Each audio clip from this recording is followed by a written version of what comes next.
tsy misy mihitsy na antoko politika na ankilafy kely izy no afaka hiteny fa fanapakevitra manokana na hoe unilatéral ny fifidianana zay ho atao, satria ny fitondrana tetezamita dia mieny ary vondana ny anatanteraka ny hevitry ny be sy ny maro. Rehefa natao ny fivoriana teny amin'ny centre de conférence internationale tamin'ny fahelina sy ny fahafito ny volana janoary lasa teo, dia nanapa-kevitra ary betsaka ny sosokevitra nivoaka tao mikasika ny firafitro ny senia sy ny daty tokoa anaovana ny fifidianana. Ka misy fivoriana atao tsy hoe andraisana ny hevitry ny be sy ny maro hoe roviny no ho atao ary ny afantaran'ny sasany ary ny eriteritry ny be sy ny maro indrindra fa eo fiarahamonim-pirenena anatin'ny terahana ny fifidianana. Zany hoe io daty hivoaka atsoatsy io zany dia hifanarahana, ary rehefa mivoaka io daty io dia tsy misy intsony ny holazaina hoe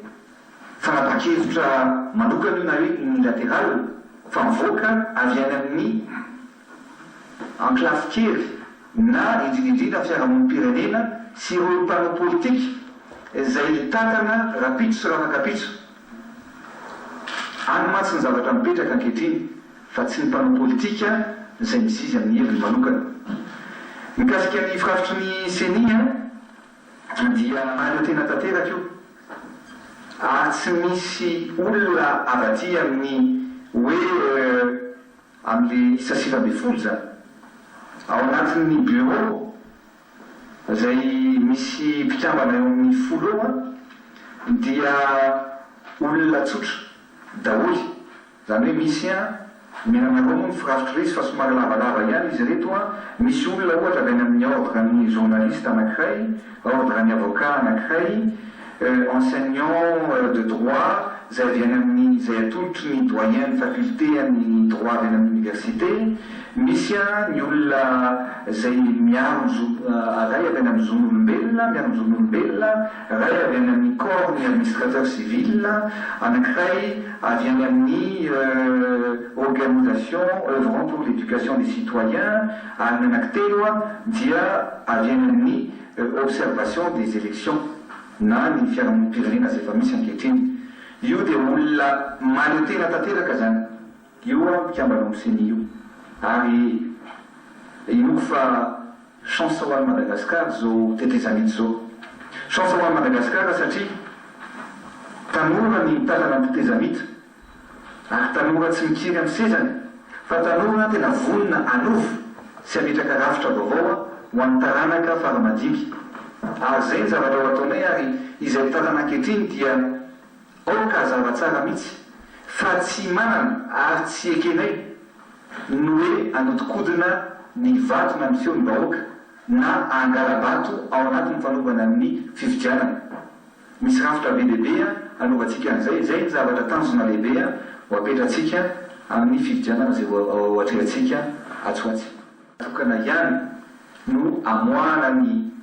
firenena malagasy amin'ny zavatra ienana ankehitriny dia ny fifidianana ihany. Ao anatin'io zany dia mipetraka ny fanontaniana hoe raha irosana amin'ny fifidianana ve isika, mbola ilaina ve ny fiara-mitatana? Zay ny fanontaniana mipetraka. Amin'ny fahitana anazy dia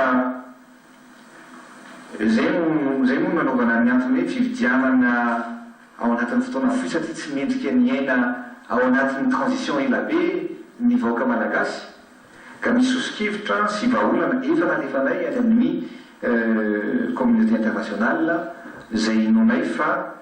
tokony andresilahatra sy eken'izy ireo, satria ny fahefana dia ny vahoaka ny tompony, ka aloha ny vahoaka no mandidy farany indrindra amin'ny alala amin'ny fifidianana zany no tiako lazaina. Ny faritra eto Antananarivo eto Madagasikara no ataontsika satria izao moa naizanaiza le anao amin'ny iran'ny Madagasikara rehefa miaraka amin'ny ordinateur portable dia betsaka zany no amin'ny alalan'ny satellite dia afaka azo eo ny valim-pifidianana ka io zany dia valim-pifidianana amin'ity ndray toaka ty dia tsy antso mitsony hoe ray volana na 12 andro ohatrany teo aloha fa betsaka ohatra hoe efa Antananarivo renivohitra dia farafahelany eto amintsika ao anatin'ny 10 dia azo daholo ny voka-pifidianana rehetrarehetra fa avy eo moa raha ohatra ka misy zavatra tsy mitovy any amin'le voka ny mpifidianana navoaka amin'ny alalan'ny internet sy ny voka-pifidianana marina dia zay misy le hoe contrôle amin'le voka-pifidianana sy ny safidiny tsirairay avy. Ireo tompona andraikitra rehetra mihitsy miasa amin'ny fanjakana indrindra moa fa nomban'ny gouvernemanta dia anka raha vao tonga ny hoe nikena ny candidaturany dia mametra am-pialana avy hatrany tsy maintsy mametra velana fa tsy afaka atao tsony zany le ohatrany taloha ary zay dia hoentitra mihitsy fa tsy afaka atao koa ny mampiasa ny fitaovam-panjakana mandritra ny fanaovana fampelezan-kevitra ary eo amin'ny eno manjery mpanjakana indrindrindrindra dia omena fimpitony mitovy sy sahala ny mpifaninana rehetra fa io moa ny zavatra eritreretinay fa mila fahalemena amin'ny sy ny maro dia ny hoe tokony amin'ny alalan'ny plateforme no ilatsahany tsirairay avy tokony miditra na ny atoky kely zany dia tokony miditra ao anatin'ireny plateforme reny dia ao anatin'ireny no itsinjaratsika ny fimpitona anana tsirairay avy ao amin'ny hainao manjery mpanjakana. Zao ny camarony fiangonam-pirenena hoe ny datin'ny élection dia tokony entre 15 avril et 15 novembre dia ny fitondrana tetezamita dia tsy manao javo naraka ny fiteny hoe tsy maintsy ity dia ity fa na ny teny ary zay hoe 15 20 mars no anaovana ny fifidianana dia manaiky zay hoe rehefa 20 rehefa ny volana avril zany ny tiany fiangonam-pirenena anaovana anazy sy ny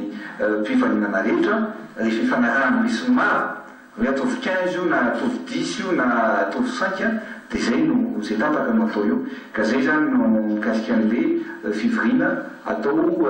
atoato io zay ampanatsoanay moa ny médiature mangataka ny fahitany anazy dia miaraka amin'ny société civile dia ao no anapahana ny hevitra anaovana ny fifidianana rehefa mivoaka ao ny hevitra anaovana ny fifidianana tsy misy tsony nizanizy afaka ny teny hoe unilatéral io satria tsy ny fitondram-panjakana tetezamita no anapa-kevitra amin'izay fotoan'izay fa ny hervelona rehetra misy nasolitena eto Madagasikara. Inona ny antony tena anaovana ny CENI? Ny antony anaovana ny CENI dia tsotra satria teo aloha dia ny mpitondra sy ny mpitara-panjakana taon'ny fanjakana ihany no mikarakara ny fifidianana dia mazava ho azy fa zay olona eo amin'ny fitondrana ihany sy eo amin'ny fitondrana foana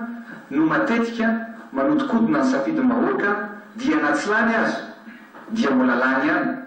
zay zavatra efa nisoto eto amintsika nandritra ny taona maro. Io CENI io zany dia vonona atao mahaleo tena tanteraka fa kosa ny fandamina rehetra olaninao dia avy amin'ny volam-bahoaka na ny volam-panjakana no iantoka ny fandamina rehetra zay olanina ikarakarana ny fifidianana ao anatin'ny CENI ary tsy ny CENI ihany fa sosikevitra amin'ny natolotray na mikasika ny reny président ny bureau de vote reny azy dia tokony ho atao olona tsy miankina na mpikamana amin'ny atoko politika ihany koa fa tokony olona tena neutre kakaka amin'ny fitenenana. Zany no ary resy lahatra fa rehefa tafapetratsika zay eto amin'ity firenena eto amin'ity Madagasikara ity dia hipetraka ary zay no zavatra tanjona lehibe ho apetratsika ho antaranaka fanamandimby mba hisinjany fifidianana tena madio sy mangarara zany eto amin'ny firenena.